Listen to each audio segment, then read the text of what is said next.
I have often wondered if the majority of mankind ever pause to reflect upon the occasionally titanic significance of dreams and of the obscure world to which they belong. Whilst the greater number of our nocturnal visions are perhaps no more than faint and fantastic reflections of our waking experiences, Freud, to the contrary, with his puerile symbolism, there are still a certain remainder whose immundane and ethereal character permit of no ordinary interpretation, and whose vaguely exciting and disquieting effect suggests possible minute glimpses into a sphere of mental existence no less important than physical life, yet separated from that life by an all but impassable barrier. From my experience, I cannot doubt but that man, when lost to terrestrial consciousness, is indeed sojourning in another and uncorporeal life of far different nature from the life we know, and of which only the slightest and most indistinct memories linger after waking. From those blurred and fragmentary memories we may infer much, yet prove little. We may guess that in dreams, life, matter, and vitality, as the earth knows such things, are not necessarily constant, and that time and space do not exist as our waking selves comprehend them. Sometimes I believe that this less material life is our truer life, and that our vain presence on the terraqueous globe is itself the secondary or merely virtual phenomenon. It was from a youthful reverie, filled with speculations of this sort, that I arose one afternoon in the winter of 1900-01, when to the State Psychopathic Institution in which I served as an intern was brought the man whose case has ever since haunted me so unceasingly. His name, as given on the records, was Joe Slater, or Slarder, and his appearance was that of the typical denizen of the Catskill Mountain region, one of those strange, repellent scions of a primitive colonial peasant stock whose isolation for nearly 3 centuries in the hilly fastnesses of a little-travelled countryside has caused them to sink to a kind of barbaric degeneracy rather than advance with their more fortunately placed brethren of the thickly settled districts.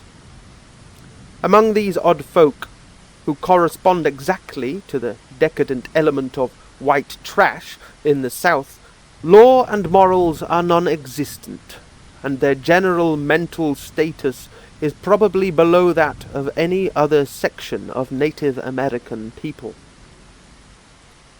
Joe Slater, who came to the institution in the vigilant custody of 4 state policemen, and who was described as a highly dangerous character, certainly presented no evidence of his perilous disposition when I first beheld him. Though well above middle stature, and of somewhat brawny frame, he was given an absurd appearance of harmless stupidity by the pale, sleepy blueness of his small, watery eyes, the scantiness of his neglected and never-shaven growth of yellow beard, and the listless drooping of his heavy nether lip. His age was unknown, since among his kind neither family records nor permanent family ties exist, but from the baldness of his head in front, and from the decayed condition of his teeth, the head surgeon wrote him down as a man of about 40. From the medical and court documents we learned all that could be gathered of his case. This man, a vagabond, hunter, and trapper, had always been strange in the eyes of his primitive associates. He had habitually slept at night beyond the ordinary time, and upon waking would often talk of unknown things in a manner so bizarre as to inspire fear even in the hearts of an unimaginative populace. Not that his form of language was at all unusual, for he never spoke save in the debased patois of his environment, but the tone and tenor of his utterance were of such mysterious wildness that none might listen without apprehension. He himself was generally as terrified and baffled as his auditors, and within an hour after awakening would forget all that he had said, or at least all that had caused him to say what he did, relapsing into a bovine, half-amiable normality, like that of the other hill-dwellers. As Slater grew older, it appeared his matutinal aberrations had gradually increased in frequency and violence, till about a month before his arrival at the institution had occurred the shocking tragedy which caused his arrest by the authorities. One day, near noon, after a profound sleep begun in a whiskey debauch at about 5 of the previous afternoon, the man had aroused himself most suddenly, with ululations so horrible and unearthly that they brought several neighbours to his cabin, a filthy sty where he dwelt with a family as indescribable as himself. Rushing out into the snow, he had flung his arms aloft and commenced a series of leaps directly upward in the air, the while shouting his determination to reach some big cabin with brightness in the roof and walls and floor and the loud queer music far away. As 2 men of moderate size sought to restrain him, he had struggled with maniacal force and fury, screaming of his desire and need to find and kill a certain thing that shines and shakes and laughs. At length, after temporarily felling one of his detainers with a sudden blow, he had flung himself upon the other in a demoniac ecstasy of bloodthirstiness, shrieking fiendishly that he would jump high in the air and burn his way through anything that stopped him. Family and neighbours had now fled in a panic, and when the most courageous of them returned, Slater was gone, leaving behind an unrecognizable, pulp-like thing that had been a living man but an hour before. None of the mountaineers had dared to pursue him, and it is likely that they would have welcomed his death from the cold, but when several mornings later they heard his screams from a distant ravine, they realized that he had somehow managed to survive, and that his removal in one way or another would be necessary. They had followed an armed searching party, whose purpose, whatever it may have been originally, became that of a sheriff's posse after one of the seldom popular state troopers had by accident observed, then questioned, and finally joined the seekers. On the 3rd day, Slater was found unconscious in the hollow of a tree, and taken to the nearest jail, where alienists from Albany examined him as soon as his senses returned. To them he told a simple story. He had, he said, gone to sleep one afternoon about sundown after drinking much liquor. He had awakened to find himself standing, bloody-handed, in the snow before his cabin, the mangled corpse of his neighbour Peter Slade at his feet. Horrified, he had taken to the woods in a vague effort to escape from the scene of what must have been his crime. Beyond these things he seemed to know nothing, nor could the expert questioning of his interrogators bring out a single additional fact. That night Slater slept quietly, and the next morning he awakened with no singular feature save a certain alteration of expression. Dr. Barnard, who had been watching the patient, thought he noticed in the pale blue eyes a certain gleam of peculiar quality, and in the flaccid lips an all but imperceptible tightening, as if of intelligent determination. But, when questioned, Slater relapsed into the habitual vacancy of the mountaineer, and only reiterated what he had said on the preceding day. On the third morning occurred the first of the man's mental attacks. After some show of uneasiness in sleep, he burst forth into a frenzy so powerful that the combined efforts of 4 men were needed to bind him in a straitjacket. The alienists listened with keen attention to his words, since their curiosity had been aroused to a high pitch by the suggestive yet mostly conflicting and incoherent stories of his family and neighbours. Slater raved for upward of 15 minutes, babbling in his backwoods dialect of green edifices of light, oceans of space, strange music, and shadowy mountains and valleys. But most of all did he dwell upon some mysterious blazing entity that shook and laughed and mocked at him. This vast, vague personality seemed to have done him a terrible wrong, and to kill it in a triumphant revenge was his paramount desire. In order to reach it, he said, he would soar through abysses of emptiness, burning every obstacle that stood in his way. Thus ran his discourse, until with the greatest suddenness he ceased.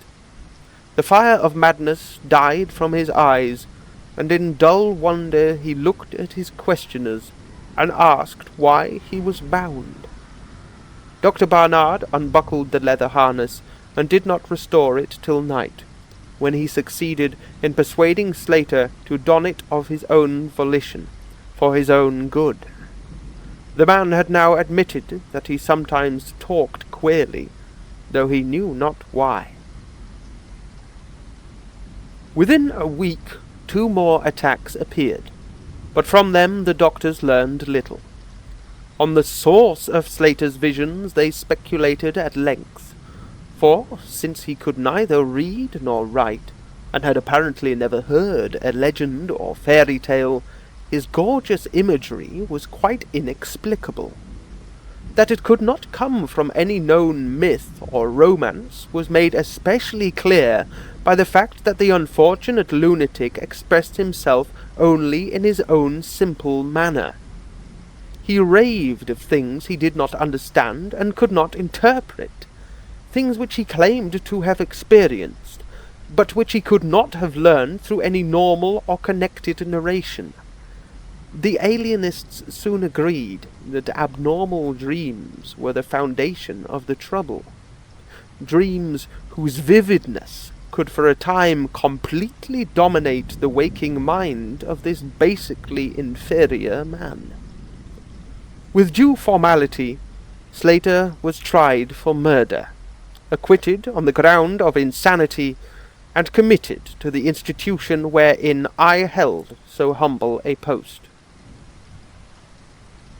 I have said that I am a constant speculator concerning dream life, and from this you may judge of the eagerness with which I applied myself to the study of the new patient as soon as I had fully ascertained the facts of his case. He seemed to sense a certain friendliness in me, born, no doubt, of the interest I could not conceal, and the gentle manner in which I questioned him.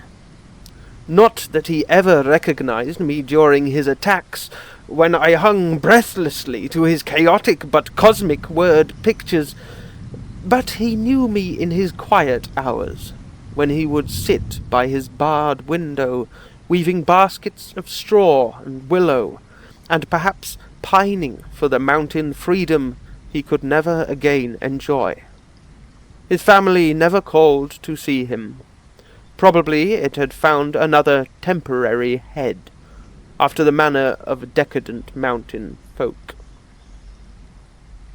By degrees, I commenced to feel an overwhelming wonder at the mad and fantastic conceptions of Joe Slater. The man himself was pitiably inferior in mentality and language alike, but his glowing, titanic visions, though described in a barbarous, disjointed jargon, were assuredly things which only a superior, or even exceptional brain could conceive. How, I often asked myself, could the stolid imagination of a Catskill degenerate conjure up sights whose very possession argued a lurking spark of genius? How could any backwoods dullard have gained so much as an idea of those glittering realms of supernatural radiance and space about which Slater ranted in his furious delirium? More and more I inclined to the belief that in the pitiful personality who cringed before me lay the disordered nucleus of something beyond my comprehension. Something infinitely beyond the comprehension of my more experienced, but less imaginative, medical and scientific colleagues. And yet I could extract nothing definite from the man.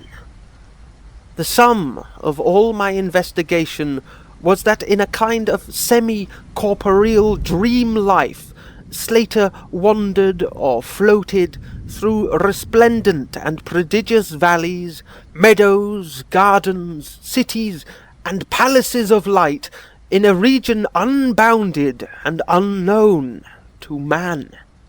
That there he was no peasant or degenerate, but a creature of importance and vivid life, moving proudly and dominantly, and checked only by a certain deadly enemy, who seemed to be a being of visible yet ethereal structure, and who did not appear to be of human shape, since Slater never referred to it as a man, or as aught save a thing. This thing had done Slater some hideous but unnamed wrong, which the maniac, if maniac he were, yearned to avenge. From the manner in which Slater alluded to their dealings, I judged that he and the luminous thing had met on equal terms, that in his dream existence the man was himself a luminous thing of the same race as his enemy. This impression was sustained by his frequent references to flying through space and burning all that impeded his progress. Yet these conceptions were formulated in rustic words wholly inadequate to convey them, a circumstance which drove me to the conclusion that if a dream world indeed existed, oral language was not its medium for the transmission of thought. Could it be that the dream soul, inhabiting this inferior body, was desperately struggling to speak things which the simple and halting tongue of dullness could not utter? Could it be that I was face to face with intellectual emanations which would explain the mystery if I could but learn to discover and read them? I did not tell the older physicians of these things, for middle age is sceptical, cynical, and disinclined to accept new ideas. Besides, the head of the institution had but lately warned me, in his paternal way, that I was overworking, that my mind needed rest.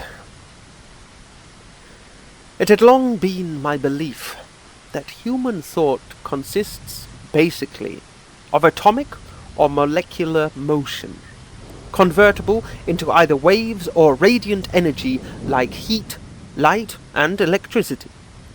This belief had early led me to contemplate the possibility of telepathy, or mental communication by means of suitable apparatus, and I had, in my college days, prepared a set of transmitting and receiving instruments somewhat similar to the cumbrous devices employed in wireless telegraphy at that crude pre-radio period.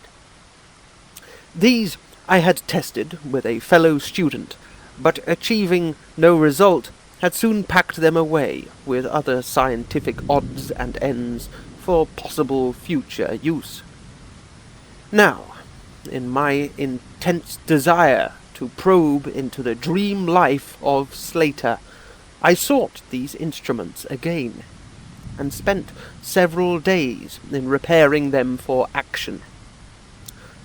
When they were complete, once more, I missed no opportunity for their trial. At each outburst of Slater's violence, I would fit the transmitter to his forehead and the receiver to my own, constantly making delicate adjustments for various hypothetical wavelengths of intellectual energy. I had but little notion of how the thought impressions would, if successfully conveyed, arouse an intelligent response in my brain. But I felt certain that I could detect and interpret them. Accordingly, I continued my experiments, though informing no one of their nature. It was on the 21st of February, 1901, that the thing occurred. As I look back across the years, I realize how unreal it seems, and sometimes wonder if old Dr. Fenton was not right when he charged it all to my excited imagination. I recall that he listened with great kindness and patience when I told him, but afterward gave me a nerve powder and arranged for the half-year's vacation on which I departed the next week. That fateful night I was wildly agitated and perturbed, for despite the excellent care he had received, Joe Slater was unmistakably dying. Perhaps it was his mountain freedom that he missed, or perhaps the turmoil in his brain had grown too acute for his rather sluggish physique. But, at all events, the flame of his vitality flickered low in the decadent body. He was drowsy near the end, and as darkness fell, he dropped off into a troubled sleep. I did not strap on the straitjacket, as was customary when he slept, since I saw that he was too feeble to be dangerous, even if he woke in mental disorder once more before passing away. But I did place upon his head and mine the two ends of my cosmic radio, hoping against hope for a first and last message from the dream world in the brief time remaining. In the cell with us was one nurse, a mediocre fellow who did not understand the purpose of the apparatus or think to inquire into my course. As the hours wore on, I saw his head droop awkwardly in sleep, but I did not disturb him. I myself, lulled by the rhythmical breathing of the healthy and the dying man, must have nodded a little later. The sound of weird lyric melody was what aroused me. Chords, vibrations, and harmonic ecstasies echoed passionately on every hand, while on my ravished sight burst the stupendous spectacle of ultimate beauty. Walls, columns, and architraves of living fire blazed effulgently around the spot where I seemed to float in air, extending upward to an infinitely high vaulted dome of indescribable splendor. Blending with this display of palatial magnificence, or rather supplanting it at times in kaleidoscopic rotation, were glimpses of wide plains and graceful valleys, high mountains and inviting grottos, covered with every lovely attribute of scenery which my delighted eyes could conceive of, yet formed wholly of some glowing, ethereal, plastic entity, which in consistency partook as much of spirit as of matter. As I gazed, I perceived that my own brain held the key to these enchanting metamorphoses, for each vista which appeared to me was the one my changing mind most wished to behold. Amidst this Elysian realm, I dwelt not as a stranger, for each sight and sound was familiar to me, just as it had been for uncounted eons of eternity before, and would be for like eternities to come. Then the resplendent aura of my brother of light drew near, and held colloquy with me, soul to soul, with silent and perfect interchange of thought.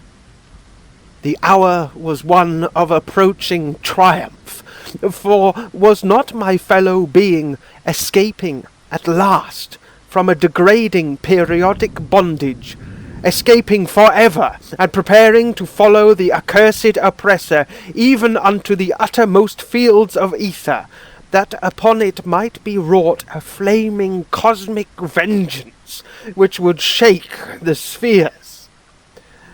We floated thus for a little time, when I perceived a slight blurring and fading of the objects around us, as though some force were recalling me to earth, where I least wished to go. The form near me seemed to feel a change also, for it gradually brought its discourse toward a conclusion, and itself prepared to quit the scene, fading from my sight at a rate somewhat less rapid than that of the other objects. A few more thoughts were exchanged, and I knew that the luminous one and I were being recalled to bondage, though for my brother of light it would be the last time. The sorry planet shell being well nigh spent, in less than an hour my fellow would be free to pursue the oppressor along the Milky Way, and pass the hither stars to the very confines of infinity. A well-defined shock separates my final impression of the fading scene of light from my sudden and somewhat shamefaced awakening and straightening up in my chair as I saw the dying figure on the couch move hesitantly. Joe Slater was indeed awakening, though probably for the last time. As I looked more closely, I saw that in the sallow cheeks shone spots of colour which had never before been present. The lips, too, seemed unusual, being tightly compressed, as if by the force of a stronger character than had been Slater's. The whole face finally began to grow tense, and the head turned restlessly with closed eyes. I did not rouse the sleeping nurse, but readjusted the slightly disarranged headband of my telepathic radio, intent to catch any parting message the dreamer might have to deliver. All at once the head turned sharply in my direction, and the eyes fell open, causing me to stare in blank amazement at what I beheld. The man who had been Joe Slater, the Catskill decadent, was gazing at me with a pair of luminous, expanding eyes whose blue seemed subtly to have deepened. Neither mania nor degeneracy was visible in that gaze, and I felt beyond a doubt that I was viewing a face behind which lay an active mind of high order. At this juncture, my brain became aware of a steady external influence operating upon it. I closed my eyes to concentrate my thoughts more profoundly, and was rewarded by the positive knowledge that my long-sought mental message had come at last. Each transmitted idea formed rapidly in my mind, and though no actual language was employed, my habitual association of conception and expression was so great that I seemed to be receiving the message in ordinary English. "Joe Slater is dead," came the soul-petrifying voice of an agency from beyond the wall of sleep. My opened eyes sought the couch of pain in curious horror, but the blue eyes were still calmly gazing, and the countenance was still intelligently animated. "He is better dead, for he was unfit to bear the active intellect of cosmic entity. His gross body could not undergo the needed adjustments between ethereal life and planet life. He was too much an animal, too little a man. Yet it is through his deficiency that you have come to discover me. For the cosmic and planet souls rightly should never meet. He has been my torment and diurnal prison for 42 of your terrestrial years. I am an entity like that which you yourself become in the freedom of dreamless sleep. I am your brother of light, and have floated with you in the effulgent valleys. It is not permitted me to tell your waking earth self of your real self, but we are all roamers of vast spaces and travellers in many ages. Next year I may be dwelling in the Egypt which you call ancient, or in the cruel empire of San Chan, which is to become 3,000 years hence.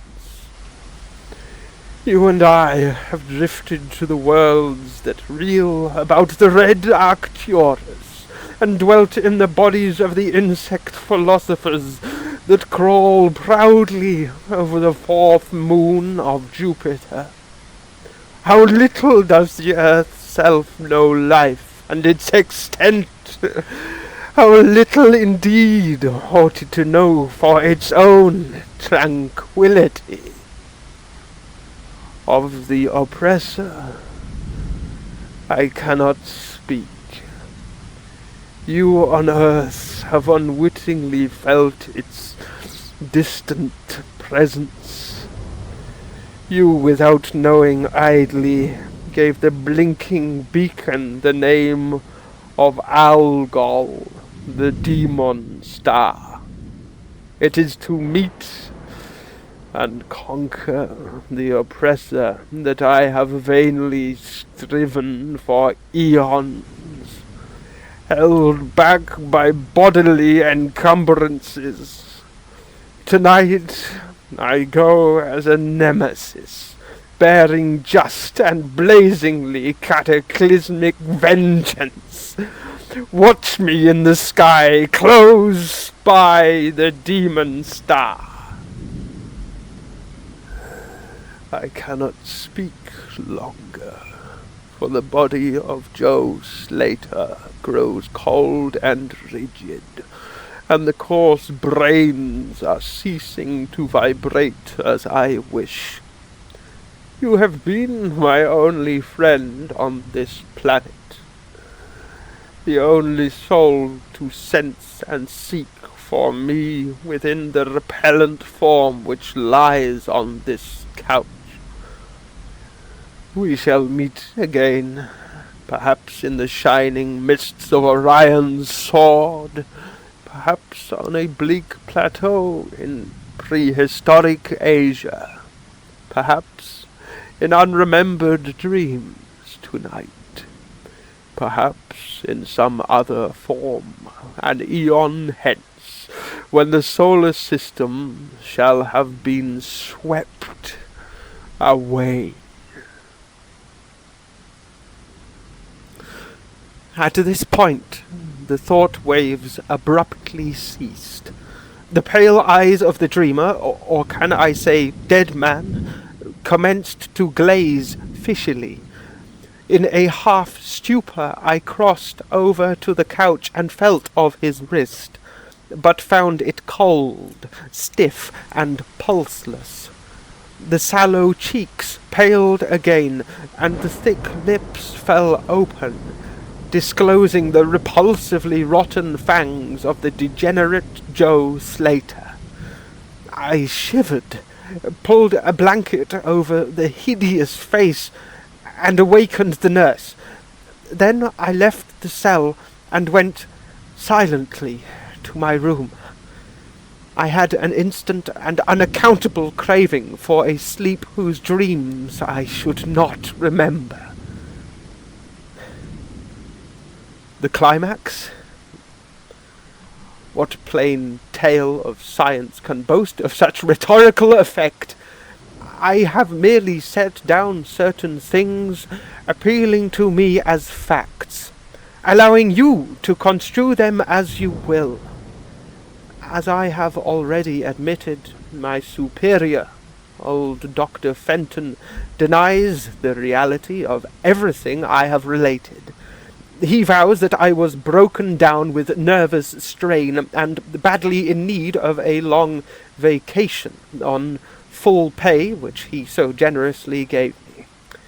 He assures me, on his professional honor, that Joe Slater was but a low-grade paranoiac, whose fantastic notions must have come from the crude hereditary folk tales which circulated in even the most decadent of communities.